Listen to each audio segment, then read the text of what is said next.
Salut à toutes et à tous, bienvenue parmi nous, ravi de vous retrouver comme à chaque émission en compagnie de femmes et d'hommes qui font notre fierté à travers le monde et à travers l'Algérie bien entendu, puisque pour pas mal d'entre eux, des allers-retours s'imposent ces derniers temps pour apporter leur expertise à leur pays d'origine, à l'instar de l'invité de ce jour, Nessima Lamalchi. Bonjour. Bonjour Maya, bonjour à tous.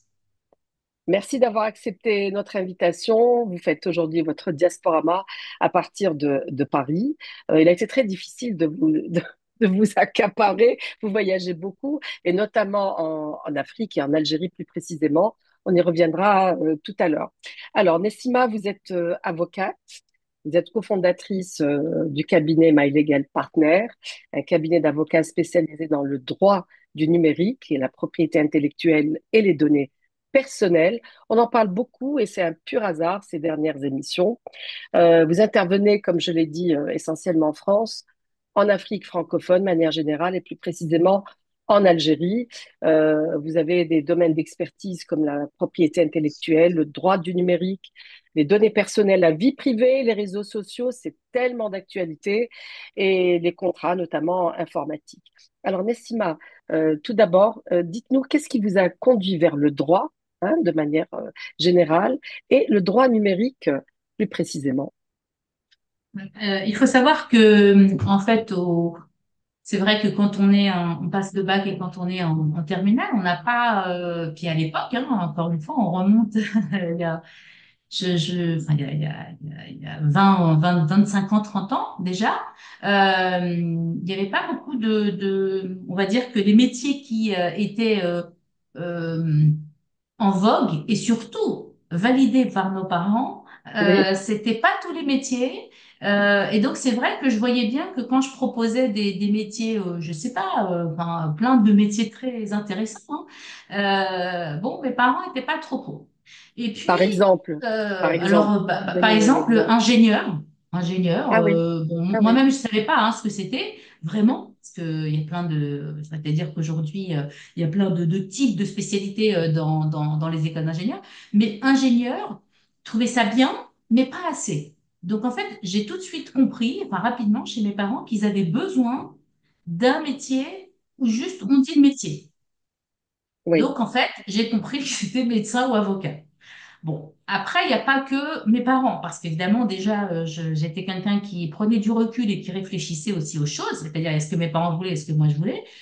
Et c'est vrai que je trouvais que j'avais déjà moi, comment dirais-je, l'envie d'aller vers l'autre, l'envie de comprendre les trajectoires, l'envie de réfléchir à des choses.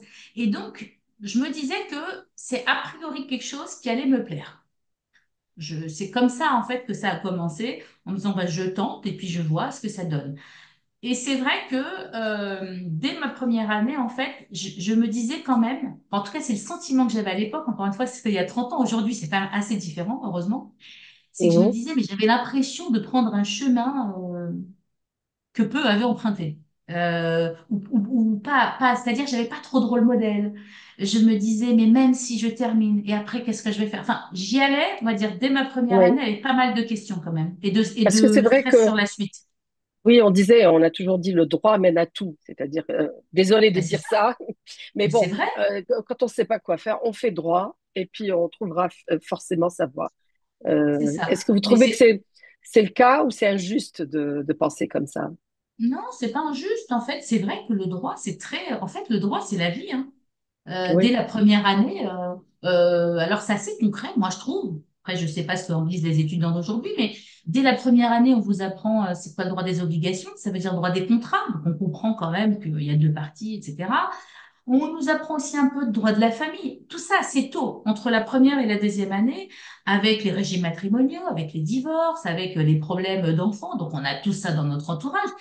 Et puis, donc en fait, si vous voulez, moi, c'est ça qui m'a plu d'ailleurs au démarrage, c'est que je me disais, ben, c'est vraiment la vie du quotidien et ça nous apprend en fait à nous défendre. Et en fait, c'est vrai que quand je fais ma propre introspection, je crois que ce qui m'a, au-delà de tous ces discours, inconsciemment attiré, parce que je pense que si mes parents avaient voulu, mais moi pas du tout, je pense que j'aurais peut-être fait autre chose quand même, c'est que vraiment cette idée de justice. Oui, je l'attendais ce mot. Ouais. Ah ouais, ouais, parce En que général, quand on est effectivement, épris de justice, oui. Oui. c'est-à-dire que par exemple, voilà, bon, moi je me suis un peu calmée avec le temps, hein, parce que je ne rajeunis pas, comme tout le monde évidemment, mais ce que je veux dire, c'est que je pouvais, si je voyais quelque chose dans le bus, ou voilà, je pouvais intervenir sur une affaire qui n'avait rien à voir avec moi, en disant mais oui, mais non, mais là, l'ADEME, elle, je vois bien qu'il peut y avoir, je sais pas, de la méprise de sa part, du mépris plutôt de sa part, il peut y avoir, j'irai pas jusqu'à racisme, mais des actes qui ne sont pas Oui, acceptables. oui. Un ton qui n'est pas approprié par une personne, je sais pas moi, à la caisse, parce que la personne, je sais pas, elle comprend pas ce qu'on lui dit. Donc ça, c'est vrai que c'est tout de suite des choses qui m'ont assez tendu très vite. Et voilà. Et donc, je regrette pas. Ne serait-ce que par rapport à ça, je regrette pas.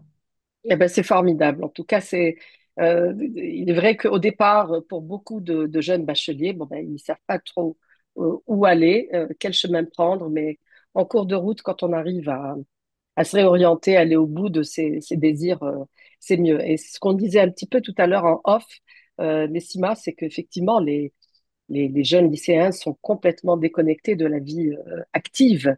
Il n'y a pas suffisamment de stages tout au long de la vie scolaire et donc il est difficile de se projeter à moins Ouais. d'avoir un rêve depuis toujours, un désir de faire tel ou tel métier. Mais c'est plutôt rare, hein, c'est plutôt rare.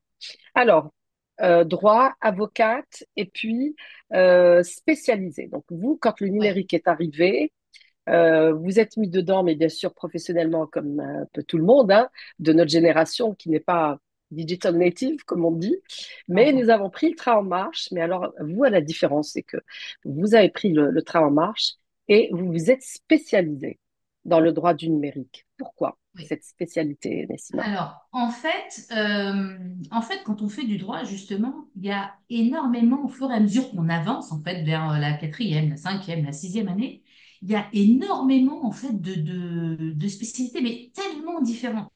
Et c'est pour ça que je sais que pour les gens qui connaissent pas trop ce milieu, on dit, bah, avocat, c'est pareil, pas du tout. En fait, il y a autant d'avocats que de spécialités, il y a autant de métiers différents. Donc, Mhm. il y a ceux qui font que du conseil, ceux qui font que du contentieux, ceux qui ont différentes spécialités. Et moi, en fait, j'ai découvert la propriété intellectuelle d'abord, avant le droit du numérique. Je crois que j'étais en cinquième année. Cinquième année. Donc assez tard, parce que à l'époque, encore une fois, quand je dis ça, j'ai l'impression d'être un dinosaure. Mais à l'époque, en fait, les universités n'étaient pas hyper encore très spécialisées. Donc il y avait le droit des Mhm. affaires, enfin, voilà, le droit privé, le droit public, etc. Mais voilà. Donc il y avait des petites matières comme ça, au milieu de nulle part, entre guillemets. Et je sais pas comment vous dire, hein, c'est un peu comme le coup de foudre. Quand on a la chance de le vivre dans la vraie vie, et ben quand j'ai eu un cours de propriété intellectuelle, c'est-à-dire, j'explique rapidement tout ce qui est droit d'auteur quand on écrit ou qu'on crée des choses, tout ce qui est droit des marques, tout ce qui est droit des brevets, enfin c'est très différent. En fait, ça m'a tout de suite plu parce que ça m'a paru, je sais pas comment vous l'expliquer, en fait très très Oui, tellement délicat, c'est-à-dire protecteur, très tellement protecteur. On protecteur est dans la et protection, là. Oui.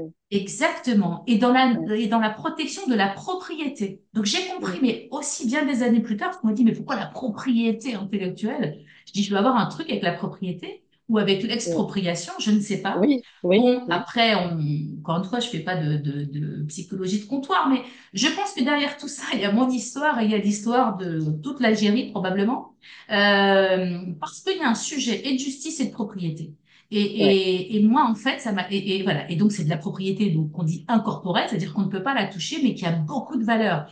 Et aujourd'hui, en fait, dans les entreprises, dans les actifs des entreprises, bah, c'est majoritairement, c'est-à-dire ce qui a de la valeur, le produit, il vient de quelque part, quelqu'un, une équipe a collaboré, et c'est ça qui m'a beaucoup plu, et je me suis pas trompée. Et le droit du numérique, en fait, est venu se pluguer, j'allais dire à ça, parce que souvent, quand on crée des choses, bah après, avec le développement d'Internet, etc., bah, les gens créent en ligne beaucoup. Mm. Et donc, naturellement, en fait, tout s'est placé tout seul, quoi, j'allais dire. Oui. Voilà. Mhm. Et alors, avec l'avènement ou l'entrée en application en 2018 en France du RGPD, le règlement général de la protection des données personnelles, là, je pense que c'est quelque chose qui est venu quand même Ouais, encadrer tout à le fait. domaine du web, le travail, la propriété, les données personnelles, etc. Encore mieux parce que c'était un peu la faune auparavant, aujourd'hui encore, hein, parce que Ouais, mais oui, tout à fait. là où il y a besoin de protection, c'est ça veut dire qu'il y a des, Matière à comment vous appelez protéger. ça? Voilà, Mm. matière à protéger. Donc, vous êtes donc rentré dedans. Vous Ouais, insistez beaucoup sur ça. J'ai vu, vous intervenez beaucoup, y compris dans la formation. Est-ce que c'est quelque exactement. chose aujourd'hui qui est acquis en France, qui est bien entré dans les mœurs? Et j'aimerais qu'on fasse le parallèle avec l'Algérie où vous travaillez dessus également. Oui, tout à fait. Alors, c'est vrai que 2018, c'est un grand tournant. En tout cas pour les gens qui ont ma spécialité. Parce que, en fait, avant ce règlement, chaque pays d'Europe avait sa propre loi. Mhm. Donc, ça veut Mhm. dire que quand moi, par exemple, j'ai toujours travaillé dans un univers plus ou moins international, et ben, ça veut dire que quand vous avez une partie française, une partie espagnole, une partie algérienne, il y avait des vrais sujets un peu complexes quand même d'application de chaque loi nationale sur des sujets communs. Bon. Et le RGPD, en fait, si vous voulez, c'est un règlement qui parle uniquement, qui régule uniquement les données personnelles, donc tout ce qui identifie directement ou indirectement une personne physique. Mais en fait, c'est ça que j'ai beaucoup apprécié moi avec ce texte, c'est qu'au-delà du côté réglementaire, il faut faire ci, il faut pas faire ça, etc. Mais il y a un volet stratégique et politique très important. Parce qu'encore une fois, c'est un texte qui est valable dans tous les pays d'Europe, donc 27 pays aujourd'hui, et Mhm. qui a été aussi adopté pour faire un peu un contrepoids avec les États-Unis, qui ont beaucoup de réglementations, ce qu'on appelle extraterritoriales, qui s'appliquent en dehors des États-Unis. Et le Ben, RGPD, non c'est eux qui ont déjà seulement, commencé. C'est eux qui avaient et commencé les premiers. tout à fait, et c'est un peu la Ouais. réponse du berger à la bergère. Donc là, le RGPD, c'est vrai qu'il porte sur les données personnelles, mais il a aussi un effet extraterritorial. Et ça veut dire que dès lors qu'une entreprise qui est hors d'Europe traite des données d'Européens, donc si je simplifie, elle est soumise au RGPD pour cette partie-là. Donc ça veut Mhm. dire que moi, tout de suite, qui travaillais déjà beaucoup avec l'Afrique du Nord et l'Algérie en particulier, eh ben, j'ai tout de suite, évidemment, déjà dès 2017, fait des conférences sur le fait que tous les sous-traitants, notamment les call centers qui étaient à l'étranger, Mhm. en Afrique en particulier, eh bien, devaient se conformer au RGPD. Alors, on n'y est pas encore, mais bon, j'ai commencé, entre guillemets, à sensibiliser avant même 2018.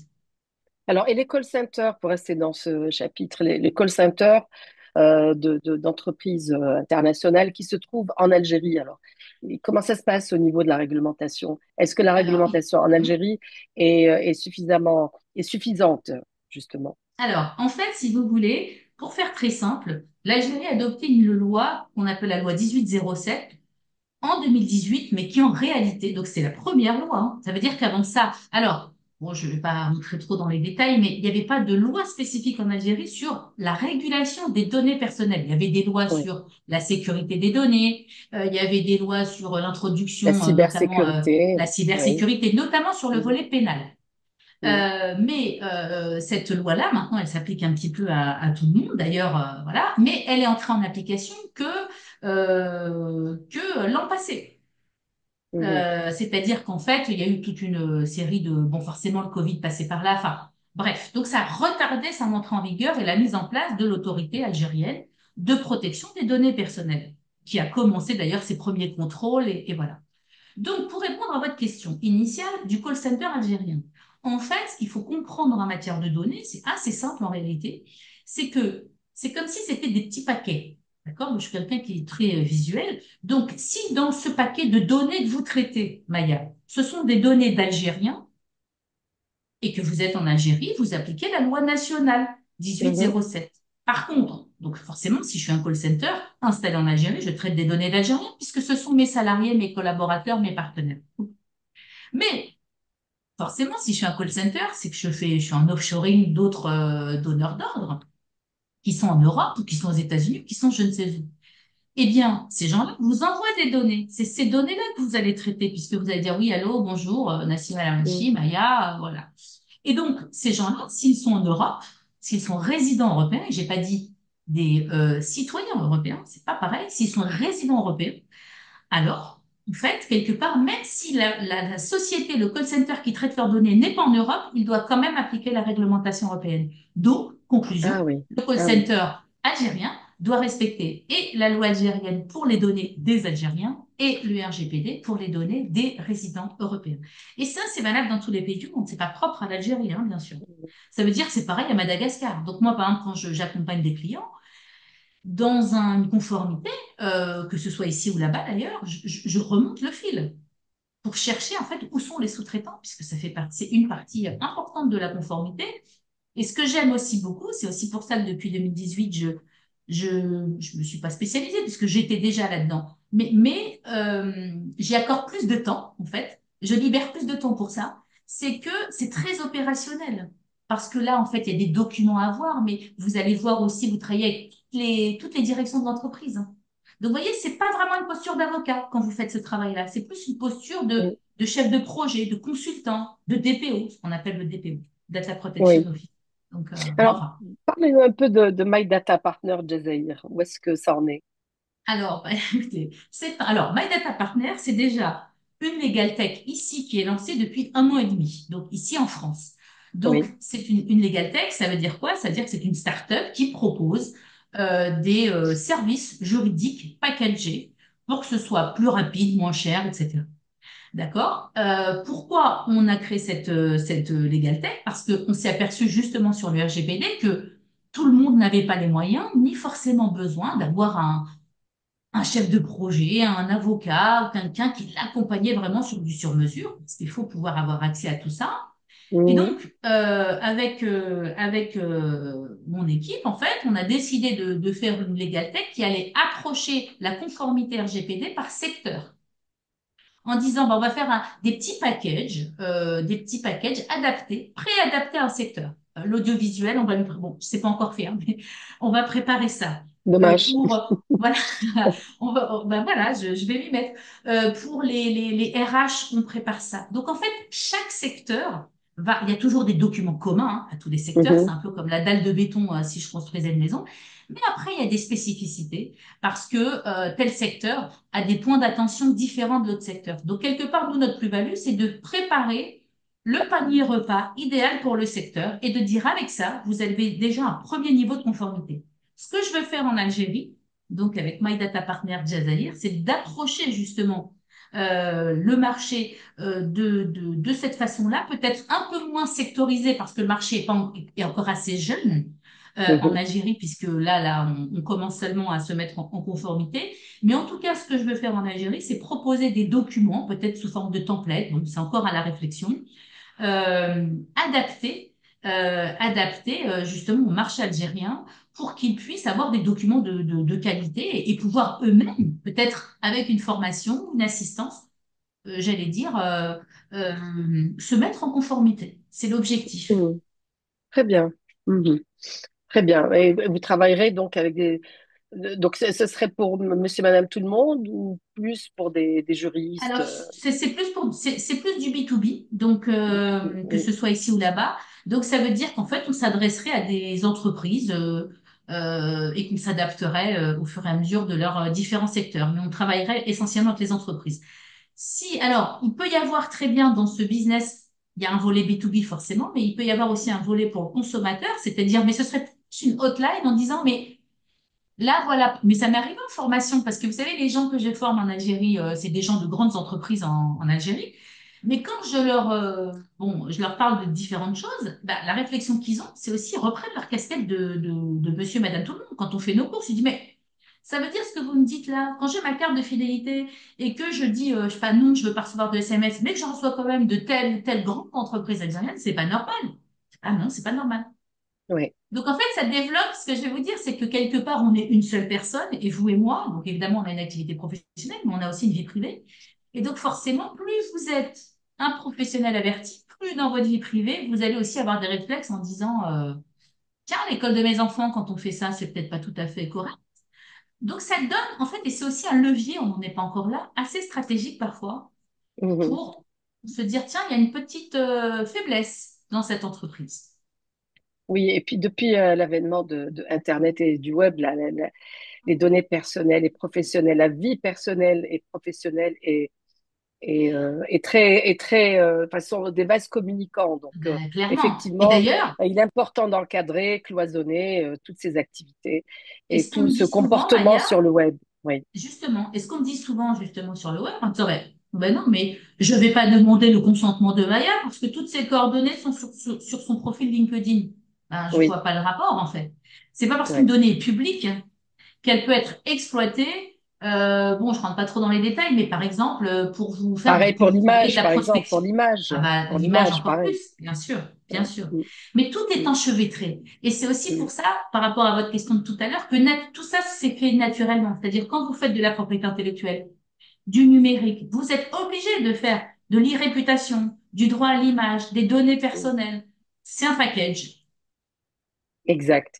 Et alors, quand arrivent les problèmes, quand arrivent les problèmes, c'est là où on vous fait appel en général.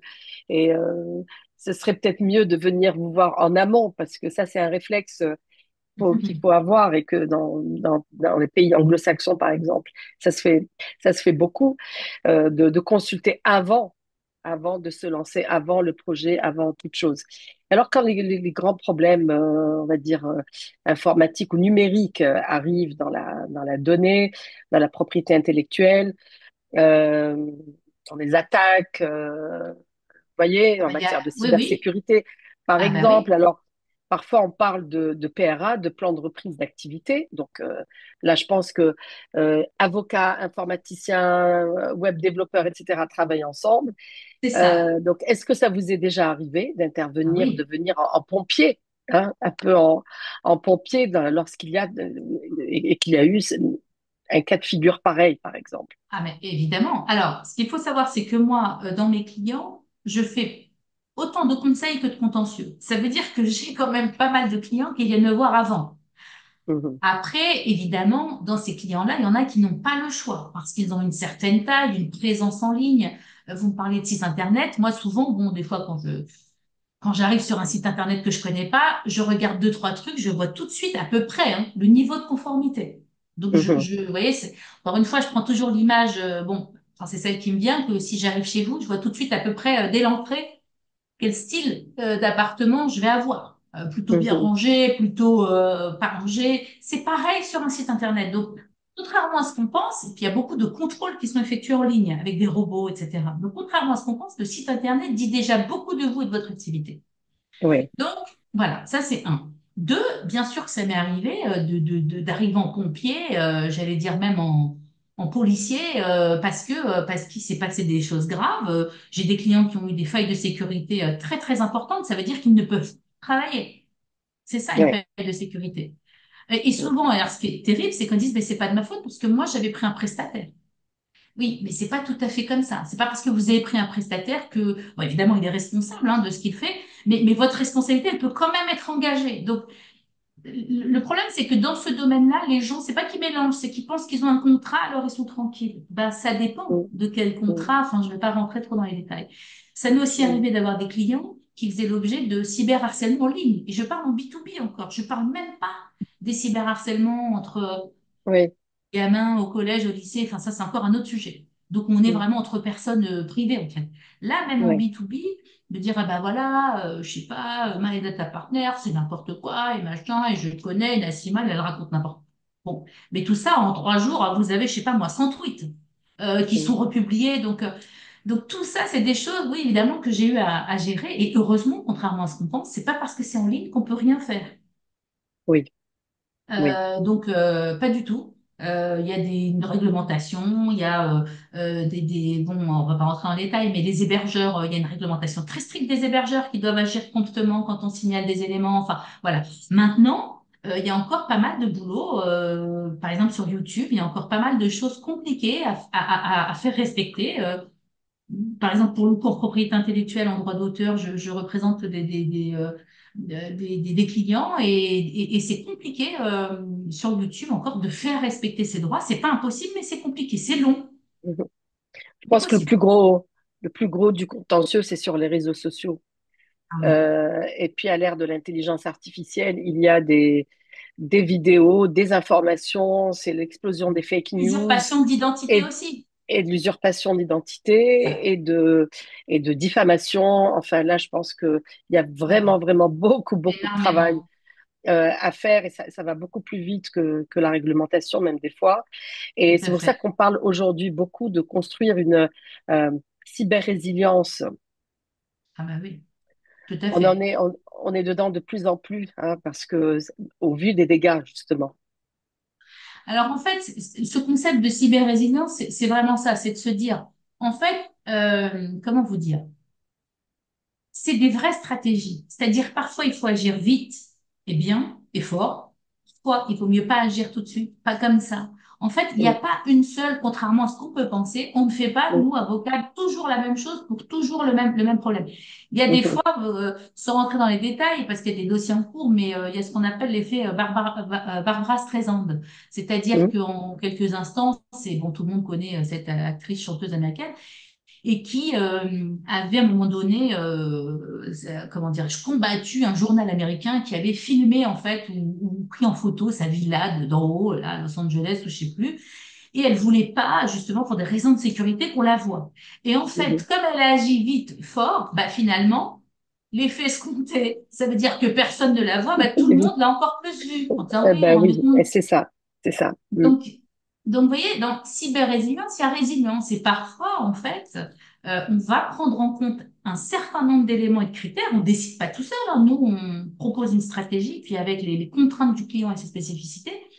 Et parfois, il faut pas agir tout de suite ou pas n'importe comment. Et il faut faire preuve d'une résilience. Il faut aussi, moi, je pense, moi, je suis beaucoup dans la prévention et dans l'amont, faire aussi beaucoup de communication parfois en amont sur des choses pour sensibiliser. Je vous donne un exemple parce que ça arrive très souvent, vous savez, notamment sur Instagram. Je sais pas moi, votre chaîne fait un concours en ligne pour l'AID. Et puis, quelqu'un d'autre, rapidement, va plugger, va faire un double de votre page pour collecter des RIB.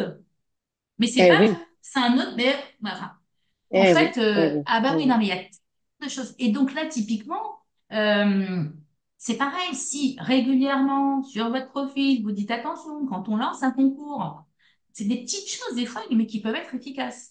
De Mm, faire de la prévention en disant, nous, on fait pas comme ça. Nous, on demande pas les RIB au stade d'un concours. Jamais on ferait ça parce que c'est vos données. Et c'est vrai, en fait, il faut faire attention à ce qu'on peut collecter. Donc, en fait, il faut un petit peu faire les deux. Mais encore une fois, les conseils que je donne là, c'est vraiment au cas par cas. Ça dépend de, voilà. Mais il nous mm. arrive de faire une stratégie de communication en amont, alors qu'on est avocat. C'est ça, c'est ça. On fait pas que du droit, en fait, dans cette matière. Oui, oui, C'est oui. C'est tout pour ça que le un, droit mène, c'est pour ça ouais. que le droit mène à tout. C'est Ah bah qu'on a voilà, cette agilité pour d'abord chercher, pour être dans le conseil et exactement. chercher les spécialistes où est-ce qu'ils sont, former des équipes Oui, pour prendre en charge exactement. un dossier à part entière. Et il est Tout à vrai que fait. maintenant, il y a deux vies. Il y a la vie, bon, pas de tous les jours dans laquelle on est. Il y a une autre vie sur le web qui est une vraie vie. Hein. Ça n'est plus une vie virtuelle. C'est une vraie vie sur laquelle on passe beaucoup de temps. La preuve, c'est que nous faisons notre émission sur le web. D'accord? Et c'est une vraie émission et vous existez et que j'existe aussi. Je Voilà, confirme. on n'est pas encore remplacé par des avatars. Voilà, c'est quelque chose qui existe déjà, qui va se développer très vite et je me retrouverai au chômage à ce moment-là. Alors, Nessima, nous allons essayer de vous connaître à présent sur un plan personnel. Vous nous avez dit au début de l'entretien ce qui vous a amené vers le droit et le droit numérique par la suite. J'aimerais savoir où est-ce que vous êtes né, où est-ce que vous avez grandi, hein? Parlez-nous un petit peu de la première partie de votre vie avant d'être avocate. Oh, ouais, eh ben moi je suis née à Mantes-la-Jolie, donc c'est dans les Yvelines, dans une cité qu'on appelle le Val-Forêt. Je pense que tout le monde à peu près en France, en tout cas d'une certaine génération, connaît, parce qu'il y a eu pas mal de problèmes à l'époque de manifestations, etc. Donc j'ai grandi là-bas et puis j'ai quitté, on va dire, Mantes-la-Jolie quand j'ai commencé les études, puisque ma première année je l'ai faite, parce qu'il faut aussi se rendre compte que, et c'est pour ça que je connais bien ces difficultés-là des étudiants, c'est qu'il y a un vrai sujet, il suffit pas d'être dans une université à Paris. Il faut y aller et il faut pouvoir Oui, tenir le rythme. C'est-à-dire quand on oui, s'engage, d'ailleurs, moi c'est ce que je dis souvent à mes propres enfants, ils peuvent faire des études longues ou ils peuvent faire des études courtes. Moi, j'allais dire, voilà. Et c'est important parce que c'est une stratégie aussi, les études. Et quand on s'oriente vers des études longues, on peut pas, comme moi, avoir 2 heures de trajet le matin et 2 heures de trajet le soir comme j'avais en première année. Oui, Parce que de oui, toute façon, bah, déjà c'est par rapport aux décourageant. autres, Mhm. bah, c'est décourageant. Quand vos cours commencent à Ouais. 8h30, vous imaginez, voilà. Donc ça, voilà. Donc j'ai quitté Mantes-la-Jolie quand j'étais en deuxième année et j'ai eu la possibilité, bon voilà. Donc et voilà. Donc après, moi j'en garde un très bon. D'ailleurs, j'y vais toujours puisque ma mère y habite toujours. Et j'en garde un très bon souvenir. Je sais pas aujourd'hui comment vraiment, hein, comment c'est au Val-Forêt, mais en tout cas à l'époque, c'était une très bonne ambiance et beaucoup de solidarité. Je me rappelle encore, il y avait plein de choses que j'ai oubliées. Juste, je vous dis ça, mais quand j'ai eu le bac, enfin, tout l'immeuble a fait La fête. les gâteaux. Ah bah oui. Donc ça, je me Les rappelle encore you-you. de... Ah Ouais, bah bah ouais. oui. Donc, je me rappelle encore de ça, de la voisine qui était allée acheter un gâteau. Puis à l'époque, enfin, je sais pas, mais j'imagine que c'est un gâteau qui coûtait cher. Puisque à l'époque, on faisait tout à la maison. Voilà. Donc, avec un beau gâteau. Ça pour mon bac. Donc vous avez grandi dans une Quelle ambiance, image. en fait, dans une ambiance avec des familles d'origine algérienne, maghrébine, où vous avez tous Oui. grandi ensemble. Et C'est française cela. aussi à l'époque, oui, Et tout à fait. Ouais, française. ouais, ouais, ouais, Mhm. complètement, complètement dans cette ambiance-là, avec les étés en Algérie, bien sûr. Et voilà, donc j'allais dire pour moi une enfance, pas dire classique, mais en tout cas à l'époque, c'était une enfance classique. Est-ce que vous avez des difficultés un jour dans vos études ou dans votre travail, vraiment des difficultés où vous avez senti que la difficulté était due à vos origines? Alors, comme je dis, en fait, moi, j'ai pas senti directement. J'ai pas senti directement quelqu'un en frontal, en fait, ou me faire une réflexion, ou de sentir quelque part un bâton dans mes roues. Pas en frontal. Après, ce qui est vrai, c'est que, comment vous dire, moi à l'époque, en tout cas, bon, forcément, j'étais bien plus jeune, donc je voulais me focaliser sur quelque chose de positif. Parce Mhm. qu'après, il faut tenir quand même. Donc, j'ai pas senti ça directement. Après, j'ai senti indirectement, parfois, qu'effectivement, il y avait un petit décalage sur des choses, notamment sur les codes. Moi, quand j'ai commencé, c'est ça que et ça, c'est vraiment important pour moi. C'est pour ça que quand les étudiants m'écrivent, etc., sauf, il peut m'arriver d'oublier, mais je réponds quasi systématiquement, bon, pas dans l'heure, évidemment, mais pour quand on me demande des conseils, tout ça, parce que, en fait, aujourd'hui, c'est plus facile de devenir avocat, c'est vrai. Mais devenir avocat d'affaires, c'est encore autre chose. Mhm. C'est pas la même chose. C'est-à-dire, et encore Oui. une fois, j'ai plein de, enfin bref, j'ai rien contre mes confrères qui font du pénal du quotidien, entre guillemets, du Et il en JAF, faut, il en du faut. droit des étrangers, bon, évidemment, Ouais. et Mhm. heureusement, et en plus, c'est des spécialités très difficiles. Donc, il n'y a pas de problème. Mais quand on a envie de faire autre chose, on doit pouvoir le faire. Et donc, Mhm. voilà, rentrer dans un cabinet d'affaires et surtout durer dans ce cabinet d'affaires, c'est pas toujours évident. Et je pense que ça, je sais pas si ça a changé, mais ça a dû changer. Et ça, c'était difficile. Mais c'est pas dû, en fait, je crois pas, hein. C'était dû au fait que moi, j'avais pas tous les codes et qu'il a fallu, en plus, apprendre le métier, et en plus, les codes, et en plus, bon, donc ça, c'était un peu dur au début. Mais bon, moi, je me suis bien épanouie en cabinet d'affaires. Très J'y suis bien. restée très longtemps. Oui, oui, oui. Très bien. On va en venir à quelque chose de plus terre à terre, c'est-à-dire ce qu'on mange, ce qu'on lit, ce qu'on aime regarder au cinéma. Alors, votre plat préféré, Nessima? Bon, alors français ou algérien? Ce que vous voulez, ça peut être même J'allais dire la japonais ou shorba. Non, la ouais, shorba. la La shorba. Ouais. shorba, ouais, la shorba de ma tante en particulier, j'aime beaucoup. Et qu'est-ce qu'elle a de spécial? Je sais Elle est pas, à il y a bon, quoi? bon, celle de ma mère est très bonne aussi, hein, non? Il y a des petits, elle le fait avec, alors, ma shorba avec, je préfère avec le fric, là, vous savez, je Oui, sais plus, non, c'est pas de l'orge, bon, je sais plus ce que c'est fait, du blé du blé concassé. concassé, du blé concassé, Mm. voilà. Donc, voilà, avec des petits pois, voilà, il y a une espèce de petit goût, je sais pas, c'est, bon, donc c'est la Très bien. shorba. Shorba, ok. En lecture, alors, qu'est-ce que vous aimez lire en Alors, mon dehors des problème dans lectures la professionnelles? lecture, alors justement, Ouais. c'est que comme j'ai beaucoup, beaucoup, beaucoup lu, enfin forcément au niveau professionnel, j'ai un peu à un moment donné lâché la lecture perso. Et quand j'ai repris, bon, il y a déjà quelques années, et ben j'ai eu du mal c'était plus des lectures entre guillemets utiles sur du développement personnel, du développement professionnel. Bon, et donc il m'a fallu un peu de temps, bon, j'avoue, pour me dire non, non, je vais lire un roman. Et donc voilà. Mais un roman toujours un peu lié, voilà. Donc là, j'aime beaucoup là en ce moment, par exemple, je lis Laurent Gounel, Je te promets la liberté. Le titre m'a beaucoup plu. Oui. Donc, enfin, le livre est très bien aussi. Alors, Mhm. d'ailleurs, ce qui est intéressant, c'est que ça retombe sur du développement personnel. Je le fais pas exprès, mais Mhm. voilà. Donc, Mhm. et puis un livre que j'ai beaucoup aimé et que j'invite tout le monde à lire, c'est Sophie, mon amour. Ah oui. Elif Shafak, n'est-ce pas? Voilà. Oui. Donc Magnifique. ça, Magnifique, oui. voilà, ouais, vraiment incroyable. Je Ouais. crois que bon, jusqu'à aujourd'hui, ça doit être celui qui m'a Je le suis plus. d'accord. Je suis Ouais, d'accord avec vous. Oui, voilà. Et oui. c'est différent en fait. Oui. Alors, en musique, alors, qu'est-ce que vous écoutez? Alors en musique, grâce à mes enfants, j'ai un peu rajeuni. Oui. J'essaye de tout écouter en fait. Donc Je là, dis oui parce si que c'est pareil. bah, en fait, On se met plutôt au que de dire rap. ah oui, c'est ça. Donc en fait, je me surprends à aimer certaines musiques de rap, à Oui, chanter oui, des fois c'est des trucs vrai. un peu bizarres. Oui. Parce que sinon, je me dis, je vais rater une partie, voilà. Donc en fait, ça va de la chanson française au rail. Enfin bon, quand je dis rail, un peu toutes nos chansons. Oui. D'ailleurs, il y a Ouais. plein de musiques aussi. Voilà, je sors, j'élargis. Hein, il y a des chanteurs algériens, mais pas que.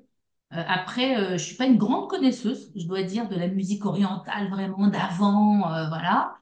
En passant par, je vous dis, du rap, du R&B, de la musique classique aussi. C'est vrai que avec l'âge, de Ça fait temps du en bien. temps, en fait, mais c'est ça. Et donc ma playlist, c'est un peu un mix de tout ça. Donc des fois ça va et hop. Donc c'est un peu moi aussi, je trouve. C'est que des fois c'est très calme et des fois très speed et voilà. C'est un petit peu ça. Ouais. Selon l'humeur. Alors, cinéma, si vous avez le temps d'aller au cinéma, sinon plutôt des films à la maison, séries. Euh, Bon, en fait, ouais, j'ai le temps d'aller au cinéma parce que quand même le week-end, j'essaie de faire autre chose. Mais j'oublie, moi, mon problème, c'est qu'en fait, sauf certains films, j'oublie les titres, j'oublie, enfin voilà. Ça Oui. me reste pas vraiment, voilà. Et en tout cas, un des films que j'ai beaucoup aimé, c'est Will Smith. Déjà, j'aime beaucoup cet acteur. Je trouve qu'il est vraiment fort. Et un des films, il est déjà très vieux, c'était À la recherche du bonheur. Il était là avec son fils. Enfin, c'est un Ah film qui oui, m'a oui, bien beaucoup plu. sûr. Ouais, magnifique. Oui, Donc voilà, donc c'est celui-là en tout cas celui-là, je me rappelle très bien comme si je l'avais vu hier. oui, oui. Il est Voilà, bouleversant, effectivement. c'est ça, Est-ce qu'il y exactement. a, est-ce qu'il y a, est-ce qu'il y a un avocat ou une avocate, hein, euh, qui vous a inspiré ou qui vous inspire? Est-ce que vous avez un modèle d'avocat comme ça, de personnage, personnalité qui vous fascine, qu'elle soit vivante ou plus de ce Ouais. monde? Alors en fait, moi, il y a plein évidemment.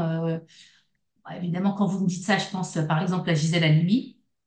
Oui, Ça, c'est sûr forcément. qu'on ne peut pas, voilà, ne pas la citer. Après, moi, quelque part, ce que je retiens le plus, c'est ceux que j'ai pu croiser au fur et à mesure de mes années d'exercice. Et il y en a, en fait, chacun, on va dire, ce qui est incroyable, c'est que dans ces rencontres-là, soit il y a un truc à prendre chez chacun. Et ce que je veux dire, c'est que, comment dirais-je, les avocats, parce que moi j'en connais, maintenant que je ne suis plus entre guillemets dans un grand cabinet d'affaires, etc., et que j'ai créé ma propre structure, je rencontre plus d'avocats, on va dire, qui me ressemblent, qui ont créé leur petit cabinet, etc., et qui évoluent comme ça dans cette jungle, entre guillemets, de l'avocat d'affaires parisien, donc pour essayer de se frayer un chemin. Et Mhm, justement, je vais vous dire, je suis beaucoup plus impressionnée, alors peut-être parce que maintenant, comme je suis dans un autre univers, par ces avocats d'affaires que je rencontre, franco-algériens ou pas, très impressionnants, très professionnels, sérieux, honnêtes, que par certains que j'ai pu croiser dans des grands cabinets, qui parfois ont pu perdre, encore une fois, je ne fais pas de généralité, mais ce côté humain, on vit aussi cette passion du droit. Hein. Comment dirais-je, il y a un titre comme ça, je sais plus, je crois que c'est Thierry Bredin, mais enfin, je sais plus. Cette passion du droit, parce qu'on ne fait pas, c'est un métier difficile, comme beaucoup de métiers, mais on le fait pas par hasard. En tout cas, on le oui, reste pas. c'est clair. Euh, Ouais.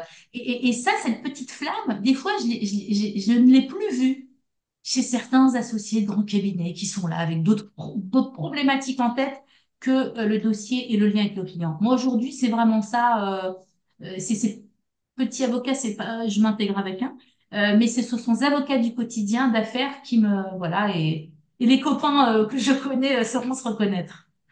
Et Voilà. j'espère que le modèle de Gisèle Halimi existe encore. En tout cas, je pense que oui. Je pense que oui. Il y a Je tant pense que oui, d'injustices dans ce monde. Je pense que des modèles comme elle, en femmes et en hommes, bien existent sûr. encore. Voilà, voilà. Et puis pour terminer, j'en ai plus de mouchoir. Pour terminer, Nessima Namalchi, la question rituelle de Diasporama. Alors, vous avez parlé tout à l'heure de vos vacances en Algérie quand vous étiez petite ou plus jeune. Est-ce que vous vous souvenez d'une fois ou de quelques fois où vous avez pris avec vous, vous avez emporté avec vous un souvenir qui était cher à vos yeux, à votre cœur? Euh, Là, ce qui me vient tout de suite, en fait, c'est oui, j'avais pris un. Bon, encore une fois, comment dirais-je? J'avais pris un châle d'une tante à moi et que j'ai encore. Voilà. Oui, oui. Et en même temps, voilà. Mais en même temps, je vais vous dire, même sans ce châle, Maya, moi, l'Algérie, bon, après, c'est comme ça, hein, ça a toujours été, ça a toujours fait partie de mon identité, évidemment, et de mon quotidien. Donc, et là, vous voyez, on parlait de musique tout à l'heure, j'avais oublié, mais en ce moment, une chanson qui est revenue beaucoup cet été, c'est une chanson de Mazouni. Donc, quand j'ai envoyé à des copines en disant, mais elle est super cette chanson, elle m'a dit, mais elle est sortie, ça fait 35, 40 ans. Bon, ben voilà, je la remets au goût du jour. Oui, Et voilà, donc, et c'est important en exact. fait. Ouais, non, mais ce sont toutes ces dimensions de nous qui font notre identité d'aujourd'hui. Tout à fait. On le sent vraiment en vous. Nessima Lamalchi, merci d'avoir été des nôtres. Merci d'avoir fait votre Merci de diasporama à m'avoir partir invité. de Paris.